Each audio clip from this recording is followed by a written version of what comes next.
श्री संत सद्गुरू बाळूमामा प्रसन्न. नमस्कार श्रोते हो. आज जो व्यक्ती हा संदेश पूर्ण मन लावून ऐकेल त्याचे सर्व दुःख दरिद्र पीडा संकट एका मिनिटात जळून राख होऊन जाईल. त्यामुळे या संदेशाकडे दुर्लक्ष करण्याची चूक करू नका. हा संदेश मोजून 15 मिनिटं ऐका. आज मामा तुम्हाला काहीतरी विशेष सांगण्यासाठी आले आहेत. त्यामुळे हा संदेश लक्ष देऊन ऐका. लवकरच तुमच्या घरात मोठी खुशखबर येईल आणि त्याने सर्व घर खुश होऊन जाईल आणि तुम्हाला प्रत्येक कामात यश मिळणार आहे. असेच बाळूमामांचे संदेश तुमच्यापर्यंत पोहोचण्यासाठी पहिल्यांदा व्हिडिओला लाईक करा आणि चॅनलवर नवीन असाल तर चॅनलला सबस्क्राईब करून शेजारील बेल आयकॉन नक्की प्रेस करा. आज समाजात चांगुलपणा हा महाग होत चालता असताना स्वतःच्या कार्यातून तो नंददीप सतत तेवत ठेवण्याचं काम काही माणसं सातत्याने करत आली आहेत. म्हणून त्यांचं मोल अजूनही कायम आहे. ज्यांना खरोखर गरज आहे तिथपर्यंत ते जाणे महत्त्वाचं आहे, तरच त्याला अर्थ प्राप्त होईल. समाजातल्या सर्व दुर्गुणांवर मात करण्यासाठी जबाबदारी एक माणूस म्हणून आपल्यावर सुद्धा आहे. अशी काम करणारी माणसं हे देहाने भारलेली असतात.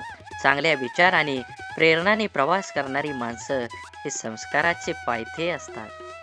संचित असतं ते व्यवस्थेचं किनारं धरून वाहणारं चांगुलपण उमेदपण हरवलेल्या या युगात अशी नित्तळ निर्मळपणाची गुढी उभी करून चांगल्या विचारांचं निशाण फडकवत ठेवणाऱ्या माणसांची किंमत ही नेहमीच कणभर जास्त असते.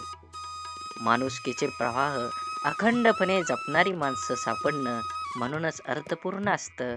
आजच्या या काळात माणूसपण जपणारी माणसं सापडतात ही भावना समाधान देणारी असते. हे मात्र खरं. कोणी याला पुण्याई म्हणू की आणखी काही त्यानं फारसा फरक पडत नाही, पण माणूसपणाच्या कक्षा अबाधित ठेवणारी माणसं ही समाजाचं भूषण असतात. म्हणून नेहमी लक्षात ठेवा, चांगला विचार आणि चांगली वागणूक हीच खरी तुमची देणगी आहे.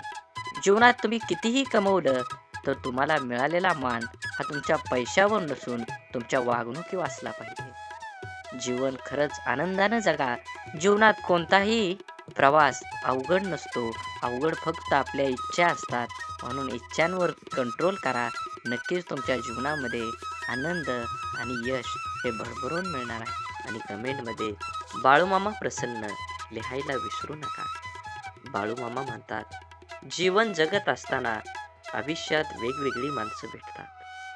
त्यातील काही माणसांना सांभाळत राहायचं असतं आणि काही माणसांपासून सांभाळून राहायचं असतं. बुद्धी सगळ्यांकडे असते, पण तुम्ही चलाकी करता की इमानदारी हे तुमच्या संस्कारावर अवलंबून असतं. चलाकी 4 दिवसच चमकते आणि इमानदारी आयुष्यभर. आयुष्यात एखाद्याला रडवून कितीही पूजापाठ होम हवन केलं तरी काही एक फायदा होणार नाही.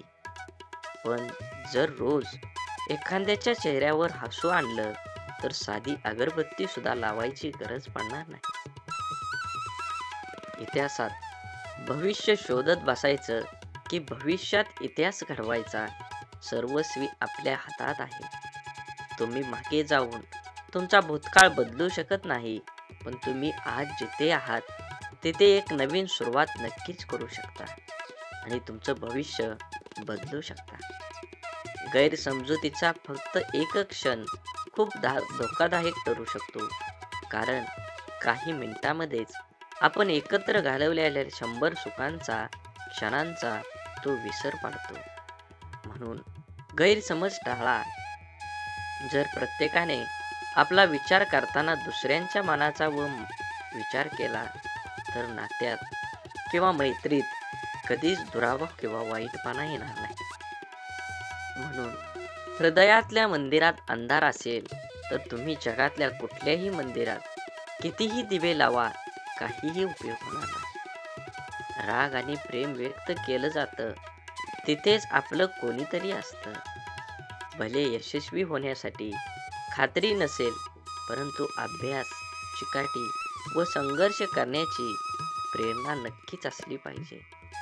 आपल्या जन्माने मृत्यूला शोधण्यासाठी लावलेला वेळ म्हणजेच आपलं आयुष्य आहे. सुंदर आयुष्य सहज घडत नसतं, तर ते जाणीवपूर्वक घडवावं लागतं. ते म्हणजे प्रार्थनेतून, माणुसकीतून, प्रेमातून, त्यागातून आणि सर्वात महत्त्वाचं म्हणजे कृतीतून घडत असतं. आकाशातील ग्रह पृथ्वीवरील माणसांवर परिणाम करतात की नाही ते माहीत नाही, परंतु पृथ्वीवरील माणसं एकमेकांबद्दल जे ग्रह करून घेतात, ते मात्र माणसाच्या जीवनावर निश्चितच परिणाम करतात. म्हणून जीवन जगत असताना नेहमी आनंदी आणि समाधानी जीवन जगण्याचा प्रयत्न करा. माणुसकी धर्म सोडू नका. जुनं शांत राहून संपवायचं आणि नवीन चांगलं निर्माण करायचं. ही बेरीज वजाबाकी ज्याला जुळली, तोच आयुष्यात यशस्वी होऊ शकतो. आयुष्य चांगल्या प्रकारे जगण्यासाठी आपल्याला काही अपघातांना, काही गोष्टींना, आपल्या जीवनातील काही लोकांना, त्यांच्या बोलण्याला, वागण्याला दुर्लक्ष करता आलं पाहिजे. प्रत्येक क्रियेवर प्रतिक्रिया व्यक्त करणं आवश्यक नसतं. कधी-कधी आपल्या काही प्रतिक्रिया आपल्याला केवळ वेदनाच देऊन जातात. त्यामुळे आपलं नुकसान करतात. अहंकार व रागाच्या भरात देऊन आपलंच नुकसान करतात. अहंकार व रागाच्या भरात आपण इतरांना अद्दल घडवण्याच्या मानसिकतेने इजा करण्याचा प्रयत्न करतो. पण आपल्याला नंतर कळतं की आपण स्वतःचेच नुकसान केलेले आहे. लोहाराच्या बंद दुकानात एक साप घुसला. तिथे पडलेल्या एका करवतीमुळे त्याला जखम झाली. सापाने मागे वळून आपल्या पूर्ण ताकदीने करवतीला चावण्याचा प्रयत्न केला. सापाच्या तोंडातून रक्त वाहू लागलं. तरीही सापाने करवतीला स्वतःला गुंडाळून मारण्याचा परिपूर्ण प्रयत्न केला. दुसऱ्या दिवशी जेव्हा लोहाराने दुकान उघडलं, तेव्हा त्याला करवतीभोवती गुंडाळलेला मेलेला साप दिसला, जो स्वतःच्या रागाचा आणि अहंकाराचा बळी पडला होता. आपल्या आयुष्यात आतापर्यंत आपण कळत नकळत अनेक चुका केलेल्या असतात, ज्या आपण विसरून गेलेलो असतो. परंतु आपल्या वाईट कर्माचं फळ हे ठरलेलं असतं. आपल्या चांगल्या वाईट प्रत्येक कर्माची नोंद आपल्या खात्यात जमा होत असते. आपल्या चुकांची, वाईट कर्मांची फळं करवतीच्या रूपात समोर येत असतात, जी वर्तमानात जरी आपली चूक नसली तरी आपल्याला किरकोळ इजा करतात. अशा वेळेस करवतीला दोष देऊन आणखी जास्त नुकसान करून घेण्यापेक्षा तिच्याकडे दुर्लक्ष करायला शिकलं पाहिजे. भूतकाळात करून ठेवलेल्या कर्म बदलता येत नाही. ते करवतीच्या रूपात 100% आपल्या समोर येतातच. म्हणून चांगलं कर्म करा. योग्य ते फळ मिळणार आहे आणि शेवटी कर्माचाच हिशोब होत असतो. तुम्ही किती संपत्ती कमवली, तुम्ही किती प्रॉपर्टी कमवली, तुम्ही किती बँक बॅलन्स कमवला, हे कधीच विचारात घेत नाही देव. देव फक्त तुमचं पुण्य आणि तुमचं पाप हे तुमच्या कर्मावर अवलंबून असतं. म्हणून नेहमी आपल्या पुण्याचं पारडं हे जास्तीत जास्त असलं पाहिजे, तरच तुम्हाला या जीवनात आनंद घेता येत शकतो. म्हणून जीवन जगत असताना आपल्या काही अहंकार, राग, वेदना या सोडून दिल्या पाहिजेत. समाधानी आणि सुखकर जीवन जगण्याचा प्रयत्न केला पाहिजे. आपण भूतकाळात करून ठेवलेल्या चुका, वाईट कर्म बदलता येत नाही आणि त्यांचे समोर येणारे परिणामही टाळता येत नाही. चुकीच्या वागण्याचे भोग हे भोगूनच संपवावे लागतात. त्यापासून कोणाचीही सुटका होत नाही. कितीही देवदेव केलं तरी देव सुद्धा त्यापासून आपल्याला वाचवू शकत नाही. मग वर्तमानात तुम्हाला प्रश्न पडत असेल, देवाची प्रार्थना का करायची? जर देव आपल्याला येणाऱ्या संकटातून वाचवू शकत नाही, तर देवाची आराधना का केली पाहिजे? मनाची शक्ती वाढवण्यासाठी नक्कीच तुम्ही देवाची आराधना करायला हवी. आपल्या सोबत आणि आपल्या आजूबाजूला घडणाऱ्या वाईट गोष्टींसाठी इतरांना आणि आपल्या परिस्थितीला जबाबदार न धरता, ते आपल्याच मागच्या चुकीच्या कर्माचं फळ आहे हे समजून त्याला स्वीकारत सामोरं जाण्याची मनाची शक्ती प्रचंड सकारात्मक असावी लागते, जी योग, ध्यान, नामस्मरण करून वाढवता येते. देवाची आराधना करायला सुरुवात केल्यावर आत्मचिंतन करण्याची सवय लागते. आपण कुठं चुकलो, काय योग्य आपण करू शकलो असतो, असा विचार करण्याची सवय लावून घेतली तर योग्य, अयोग्य, चूक बरोबर याची जाणीव होऊ लागते. त्यामुळे मनाला योग्य विचार आणि योग्य कृती करण्याची, आपल्या हातून घडण्याची शक्यता कमी होत जाते. आपल्या कर्माच्या खात्यातील वाईट कर्माचं गाठोडं आणखी मोठं न करता ते हलकं होत जाईल. होऊन गेलेल्या चुकांसाठी देवाकडे माफी मागून समोर आलेली शिक्षा कुठलीही तक्रार न करता भोगून संपवायची आणि वर्तमानात त्या चुका न करता नवीन चांगलं कर्म करत राहिल्याने पुढे येणारी आपली वेळ, भविष्य सुखकर करण्याची देवाची आराधना केल्याने आपल्याला नक्कीच मिळू शकते. आभार व्यक्त केल्याने चांगल्या गोष्टी जीवनात आकर्षित होतात आणि टिकून राहतात. जीवनात मिळालेल्या प्रत्येक गोष्टीचे आभार व्यक्त केले पाहिजेत.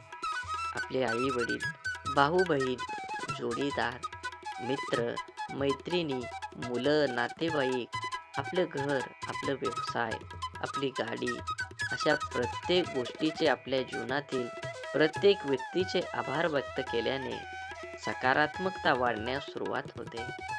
जास्तीत जास्त 5 मिनिटात आपण मिळालेल्या सर्व गोष्टींचे आभार व्यक्त करू शकतो. त्यानंतर दिवसभर आपल्याला काय करायचं आहे याची नोंद देण्यास सुरुवात केली पाहिजे.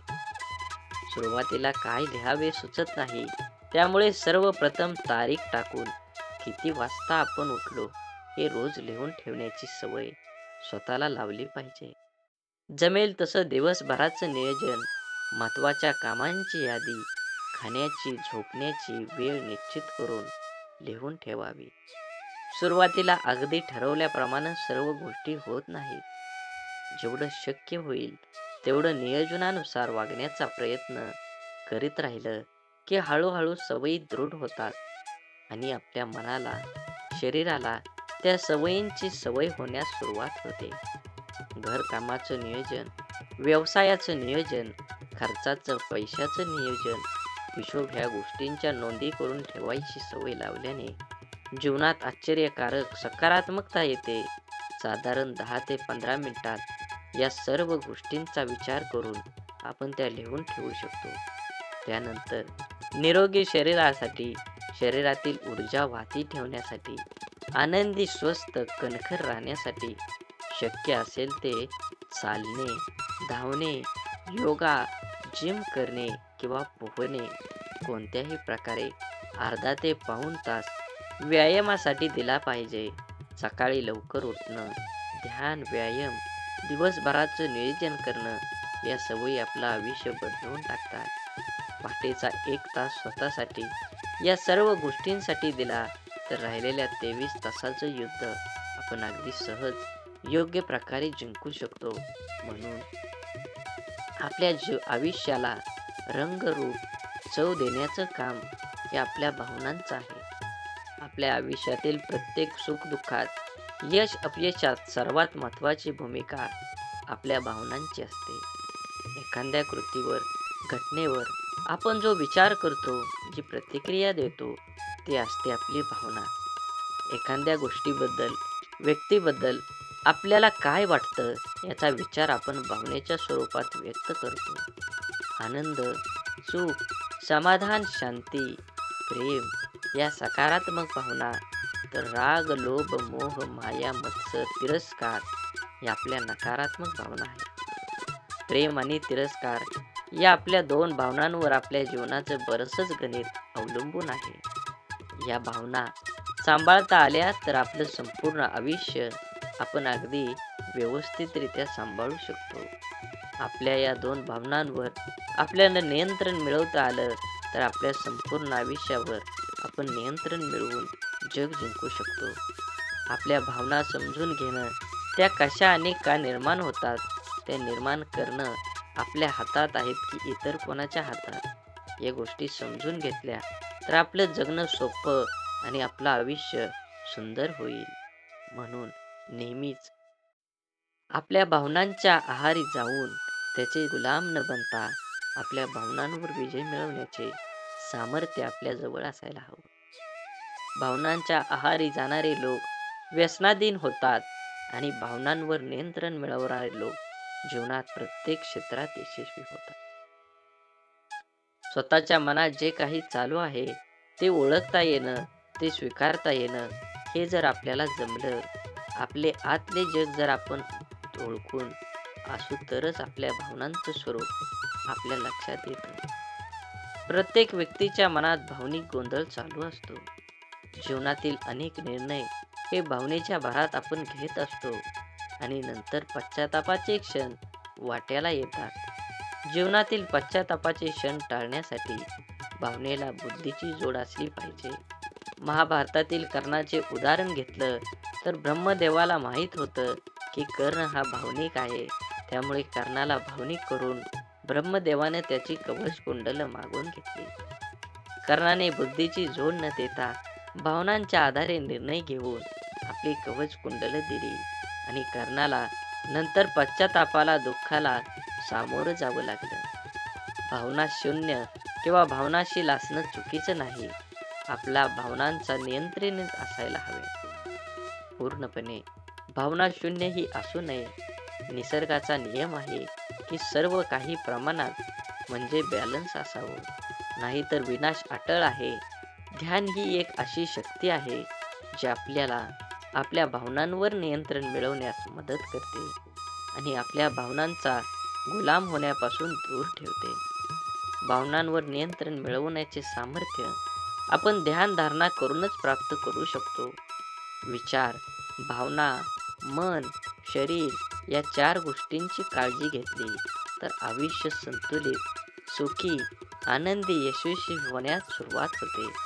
म्हणून नक्कीच आनंदी, यशस्वी आयुष्य जगण्यासाठी विचार, भावना, मन आणि शरीर या 4 गोष्टींना सावकाशपणे आणि पायरी पायरीने वळण लावणे म्हणजेच ध्यान करणं. आपले विचार, आपल्या भावना, मन आणि शरीर स्वच्छ करत जाणं म्हणजे ध्यान करणं. ध्यान केलं तर आपण जीवनात शांतता, स्थिरता प्राप्त करू शकतो. आपलं जीवन आनंदी, यशस्वी बनवू शकतो. हे सर्वांनाच माहीत आहे. तरीही आपण ध्यान करत नाही. कारण आपण ध्यान करायला सुरुवात केली की सुरुवातीला आहे त्यापेक्षा जास्त विचारांचा गोंधळ आपल्या मनात सुरू होतो. आपल्या जीवनातील अनेक गोष्टींपैकी, विचारांपैकी आपल्यासाठी योग्य असणाऱ्या गोष्टी आपण निवडतो आणि मग आपल्याला सर्व काही सुरळीत चालू आहे ते असं चालू राहावं जसंच वाटतं. पण अचानक आपल्याकडून घडून गेलेल्या गोष्टींच्या चुकीचे परिणाम आपल्या समोर येतात आणि आपण गोंधळून जातो. सुरळीत सुरू असलेल्या आयुष्यात परत अडथळा निर्माण होतो. ध्यानाने काही फरक पडत नाही या निष्कावर आपण पोचतो आणि ध्यान करायचा विचार सोडून देतो. ध्यानाबद्दल स्वामी विवेकानंद म्हणतात, ज्याप्रमाणे आपण वर्षानुवर्ष धूळ खात पडलेल्या एखादं भांडं स्वच्छ करायला घेतल्यावर त्यातून पहिले गढूळ आणि घाणेरडे पाणीच बाहेर येतं, त्या भांड्यावरची पूर्ण धूळ निघून गेल्यानंतर स्वच्छ व निर्मळ पाणी येण्यास सुरुवात होते. त्याचप्रमाणे आपल्याला अनेक जन्मांच्या चुकाची फुटे साठलेली असतात. ती समोर यायला लागतात. त्याचा स्वीकार करणं ही आपल्या मनाच्या स्वच्छतेची पहिली पायरी आहे. जेव्हा त्या भांड्याप्रमाणे आपले मन स्वच्छ, निर्मळ होण्यास सुरुवात होईल, तेव्हा सुरुवातीला आपण खूप गोंधळून जाईल, त्याचा त्रास होईल. म्हणून पहिल्यांदा सुरुवात केली पाहिजे. मनाला स्वच्छ व निर्मळ आणि शरीराला सशक्त मिळदार बनवणं कठीण नक्कीच आहे, पण शक्य मात्र अजिबात नाही. आपण जेव्हा ध्यानाला सुरुवात करतो, आपल्या वागण्यात, विचारण्यात, खाण्यापिण्यात बदल होतो. तेव्हा या बदलाचा आपल्यावर प्रचंड त्रास होतो, कारण आपलं शरीर व मन अचानक कोणतेही बदल स्वीकारत नाही. ज्याप्रमाणे आपण जिम लावल्यावर व्यायामाला सुरुवात केल्यानंतर सुरुवातीच्या काही दिवसात आपल्या तब्येतीतील वजनात फारसा फरक पडत नाही, परंतु उलट प्रचंड अंग दुखून येतं. पण जर रोज नियमितपणे व्यायाम सुरू ठेवला तर 3-4 महिन्याने हळूहळू फरक दिसून यायला लागतो. ध्यानाच्या बाबतीतही असंच घडतं. ध्यान करायला सुरुवात केल्यानंतर विचारांचा प्रचंड गोंधळ डोक्यात मनात कल्लोळ करण्यास सुरुवात होते. डोक्यात येणाऱ्या असंख्य विचारातून योग्य विचार मिळवणे आणि त्यावर स्थिर होण्यासाठी स्वतःला काही वेळ द्यावा लागतो. सुरुवातीच्या कितीही गोंधळ झाला, त्रास झाला तरी तळमळ आणि नियमितता असेल तर मनाला स्वच्छ आणि निर्मळ बनवणं शक्य आहे. ध्यानामुळे होणारी प्राप्ती ही हळूहळू होते, पण ती प्रचंड मोठी असते. त्यासाठी नियमित सराव अत्यंत आवश्यक आहे आणि ध्यान लागेल किंवा लागणार नाही याची काळजी आपण करायची नाही. आपल्या इष्ट देवतेवर ही कामगिरी सोपवून द्यायची. आपला ज्या देवावर विश्वास असेल, मग ती मूर्ती असो किंवा आपण मनात असलेली शक्ती असो, त्यावर भार सोपवून आपण फक्त नियमित ध्यानाला बसायचा सराव करायला हवा. त्यासाठी प्रचंड चिकाटी, नियमितता आणि सर्वात महत्त्वाचं स्वतःवर आणि आपल्या मनावर असलेल्या शक्तीवर आणि देवावर प्रचंड विश्वास असायला हवा. तरच प्राप्तीचा अनुभव येतो. बोला बोला बाळूमामांच्या नावानं चांग भलं. झाडे लावा, झाडे जगवा, माती वाचवा, पाणी वाचवा. सेव्ह अर्थ आणि मनात मामांबद्दल आणि देवाबद्दल भाव असेल तर नक्कीच व्हिडिओला लाईक करा, चॅनलला सबस्क्राईब करा आणि कमेंटमध्ये बाळूमामा प्रसन्न लिहायला विसरू नका. धन्यवाद.